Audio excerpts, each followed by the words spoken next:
Air India അപകടത്തിൽപ്പെട്ടതിന് ശേഷം Boeing വിമാനങ്ങളെക്കുറിച്ച്, air India വിമാനം തന്നെ യാത്രയ്ക്ക് തിരഞ്ഞെടുക്കുന്നതിനെക്കുറിച്ച് ഇതൊക്കെ വലിയ ആശങ്കകൾ ഉണ്ടാക്കിയിട്ടുണ്ട്. ഞാൻ ഈ ചർച്ചയുടെ തുടക്കത്തിൽ പറഞ്ഞിരുന്നു, നമ്മുടെ അഭിമാനത്തിൻ്റെ, നമ്മുടെ ഏവിയേഷൻ മേഖലയിലെ ഉയർച്ചയുടെ ഒക്കെ വളരെ പ്രതീകമായ ഒരു വലിയ പ്രസ്ഥാനം തന്നെയാണ് എയർ ഇന്ത്യ. പക്ഷേ ആളുകളിൽ വലിയ ഭയപ്പാടുണ്ടാക്കിയിട്ടുണ്ട് എന്നത് പ്രധാനമാണ്. നമ്മൾ കണ്ണടച്ചിരുട്ടാക്കിയിട്ടൊന്നും കാര്യമില്ലല്ലോ.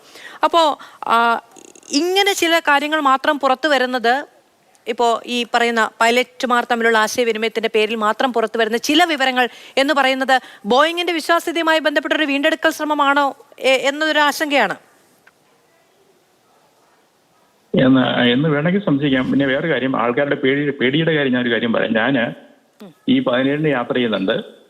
ഞാൻ ബുക്ക് ചെയ്തത് എയർ ഇന്ത്യ തന്നെയാണ്. എയർ ഇന്ത്യ തന്നെ പോവുകയും ചെയ്യും. എനിക്ക് പേടിയൊന്നുമില്ല. അതൊരു കാര്യം. പിന്നെ ഞാൻ പറഞ്ഞത്, ഈ തുടർച്ചയായിട്ട് കുറെ അപകടങ്ങൾ ഉണ്ടായി എന്നുള്ളത് കൊണ്ട് ഒരു വിമാന മാനുഫാക്ചറയോ അല്ലെങ്കിൽ ഒരു പർട്ടിക്കുലർ വിമാനത്തെ നമുക്ക് ഒരിക്കലും കുറ്റം പറയാൻ പറ്റില്ല. അതിലൊരു അതില് ലോജിക്കില്ല അതില്. പിന്നെ വേറെ കാര്യം, നേരത്തെ പറഞ്ഞതിന്റെ ബാക്കിയായിട്ട് അല്ലെ, കുറച്ചു മുമ്പ് എനിക്ക് മുമ്പ് സംസാരിച്ച ആള് പറഞ്ഞല്ലേ 1990 A320 ഗ്രൗണ്ട് ചെയ്ത കാര്യം, അത് ഒരു ബ്ലണ്ടർ ആയിരുന്നു. നമ്മുടെ രാജീവ് ഗാന്ധി കാണിച്ച ഏറ്റവും വലിയൊരു ബ്ലണ്ടർ ആയിരുന്നു അത്. കാര്യം നമ്മൾ ആദ്യമായിട്ട് വാങ്ങിച്ച ഫ്ലൈറ്റ് എയർബസ് ഒരെണ്ണം ക്രാഷ് ചെയ്തപ്പോൾ ആ ഒരു ബാച്ചിനെ മുഴുവൻ ഗ്രൗണ്ട് ചെയ്ത് നമ്മുടെ എയറിന്റെ ഏറ്റവും കൂടുതൽ ഡാമേജ് ഉണ്ടാക്കി അങ്ങേറ്റത്തെ ഒരു മണ്ടത്തരമാണ് ചെയ്തത്. അതൊരിക്കലും നമ്മുടെ ഒരു ഏവിയേഷന്റെ സേഫ്റ്റിയുടെ ഒരു സൂചികയല്ല, ബുദ്ധിയില്ലായ്മയുടെ ബോധമില്ലായ്മയുടെ സൂചികയായിരുന്നു അത്. അത്രയും വിമാനങ്ങൾ ഗ്രൗണ്ട് ചെയ്യപ്പെട്ടു, കോടിക്കണക്കിന് വരെ നഷ്ടമുണ്ടായി.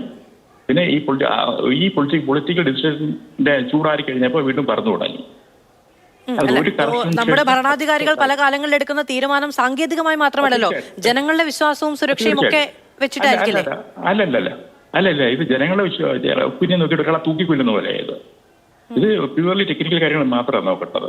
പിന്നെ വേറെ കാര്യം, എനിക്കിപ്പോ മാക്സിസ് പറഞ്ഞു, ഈ വിമാനം ഒരിക്കലും ഈ ഡ്രീം ലൈനർ വിമാനം ആകാശത്ത് വെച്ച് ഈ സ്വിച്ച് ഓഫ് ചെയ്യില്ല എന്ന് പറഞ്ഞാൽ തെറ്റാണ്, പൂർണ്ണമായിട്ടും തെറ്റാണ്. കാര്യം ഈ വിമാനത്തിന്റെ ഈ പൈലറ്റുമാരെ കൊടുക്കുന്ന ഒരു ക്വിക്ക് റെഫറൻസ് ഗൈഡ് ഉണ്ട്. അതിൽ പറയുന്നത് ഒരു എഞ്ചിൻ എന്തെങ്കിലും തകരാറ് പറ്റിയാൽ, എഞ്ചിൻ വർക്ക് ചെയ്യില്ല എന്ന് തോന്നുന്നുണ്ടെങ്കിൽ first procedure engine switch off ആണ്. അല്ല, അത് ആവശ്യത്തിനുള്ള ഉയരത്തിലാണെങ്കിലല്ലേ? ഇതിപ്പോ 10-600 അടി മാത്രമല്ലേ ഉള്ളൂ. അത് തന്നെ ഞാൻ പറഞ്ഞു വരുന്നത്. അപ്പോ ആകാശത്തിൽ സ്വിച്ച് ഓഫ് ചെയ്യുന്നത് ഇതിന്റെ ഒരു പ്രൊസീജിയർ തന്നെയാണ്. പക്ഷേ ഈ ഹൈറ്റ് വെച്ച് അത് ചെയ്തു എന്നുള്ളത് ഫാക്റ്റാണ്, നമ്മൾ നിഷേധിച്ചിട്ട് കാര്യമില്ല. കാര്യം ഇത് ഫ്ലൈറ്റ് ഡാറ്റ റെക്കോർഡറിലുള്ള ചെയ്യുന്ന രേഖയാണത്. അത് പൂർണ്ണമായിട്ട് സത്യമാണ്. സ്വിച്ച് ഓഫ് ചെയ്യപ്പെട്ടു. ഈ ഹൈറ്റിൽ സ്വിച്ച് ഓഫ് ചെയ്യാൻ പാടില്ലാത്തതാണ്, പക്ഷേ ചെയ്തു കഴിഞ്ഞു. അതാണ് അതിനുള്ള എല്ലാ സാധ്യതയും പരിഗണിക്കണം. സൂയിസൈഡ് പരിഗണിക്കണം, ഈ ആ സ്വിച്ചിനുള്ള ഇൻസിഡന്റ് കുഴപ്പങ്ങൾ പരിഗണിക്കണം, എല്ലാം പരിഗണിക്കണം. ഒന്നിനും മടിച്ചിട്ട് കാര്യമില്ല. പൈലറ്റിന്റെ ഫാമിലിയെ ഓർത്തിട്ടോ മനുഷ്യർക്ക് ഓർത്തിട്ടോ വരുന്നതിനായിട്ട് ഒരു കാര്യവുമില്ല. നമ്മുടെ ഒരു വസ്തുതകൾ മാത്രമേ ഉള്ളൂ. ആ വസ്തുതകൾ വെച്ചിട്ട് എന്താണ് സംഭവിച്ചെന്നുള്ള ക്ലിയർ ആയിട്ട് നമ്മൾ അനലൈസ് ചെയ്യുകയും പഠിക്കുകയും എന്താണ് കണ്ടെത്തി അത് ക്ലിയർ ആയിട്ട് പറയുകയും വേണം. അതിനകത്ത് വേറെ ഒരു പരിഗണനയുടെ ഒരു കാര്യവും ഇല്ല. ഞാൻ പറയില്ല, ഞാൻ അടുത്ത ആൾ എയർ ഇന്ത്യ ഫ്ലൈ ചെയ്യാൻ പോകുന്നുണ്ട് ഈ 17-ാം തീയതി. അത് കേട്ടൊന്നും ഒരു ബന്ധവുമില്ല. ഈ കാലാകാലങ്ങളിൽ എയർ ഇന്ത്യക്ക് അത്തരം ചീത്തപ്പേരുകൾ ഉണ്ടാകുമെന്നല്ല ഞാൻ സൂചിപ്പിച്ചത്. ആ സമയത്ത് ഈ അപകടം ഉണ്ടായതിനു ശേഷം പെട്ടെന്ന് ഈ പറയുന്നത് പോലെ ഒരുപാട് ടിക്കറ്റുകൾ എയർ ഇന്ത്യയുടെ ക്യാൻസൽ ആയിട്ടുണ്ട്. ഫ്ലൈറ്റ് ഒരുപാട് ക്യാൻസൽ ആവുന്നു. എയർ ഇന്ത്യയുടെ ഫ്ലൈറ്റ് ഈ പറയുന്ന പോലെ ഒരു അപകടം ഇനി ഒന്നും അഫോർഡ് ചെയ്യാൻ കഴിയില്ല ആ പ്രസ്ഥാനത്തിന് എന്നുള്ളത് കൊണ്ട് തന്നെ അവർ തന്നെ ഫ്ലൈറ്റ് ഒരുപാട് ക്യാൻസൽ ചെയ്തിട്ടുണ്ട്. അതിന്റെ പേരിലൊക്കെ എയർ ഇന്ത്യയെ മാറി ചിന്തിക്കുന്ന ഒരു സാഹചര്യം ഉണ്ടായിരുന്നു. അതിന് എല്ലാ കാലത്തും അങ്ങനെ ആയിരിക്കും അല്ലെങ്കിൽ ആയിരിക്കണം എന്നല്ല ഞാൻ പറഞ്ഞത്. ആ സമയത്തുണ്ടായിരുന്ന പ്രശ്നങ്ങളെ നമ്മൾ കണ്ടില്ല എന്ന് നടിക്കാൻ പാടില്ലല്ലോ എന്നേ പറഞ്ഞുള്ളൂ. അല്ല, ഉണ്ടാകും.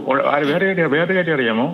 ഇതുകൊണ്ട് ഇങ്ങനെയുള്ള ഒരു അപകടം ഉണ്ടായി കഴിഞ്ഞാൽ വിമാന കമ്പനിക്ക് വിമാനം ഉണ്ടാക്കുന്നവർക്ക് നഷ്ടം ഉണ്ടാകും എന്നുള്ള പേരില് മാനിപ്പുലേറ്റ് ചെയ്യാമെന്ന കാര്യങ്ങളുണ്ട്, മാനിപ്പുലേറ്റ് ചെയ്യാൻ പറ്റാത്ത കാര്യങ്ങളുണ്ട്. ഇതില് ഈ പ്രിലിമിനറി റിപ്പോർട്ട് വന്നിരിക്കുന്ന ഈ ടൈം ബൈ ടൈം രേഖപ്പെടുത്തിയിരിക്കുന്ന ഓരോ കാര്യങ്ങളും അത്തരത്തിൽ മാനിപ്പുലേറ്റ് ചെയ്യാൻ വയ്യാത്തതാണ്. ശരി.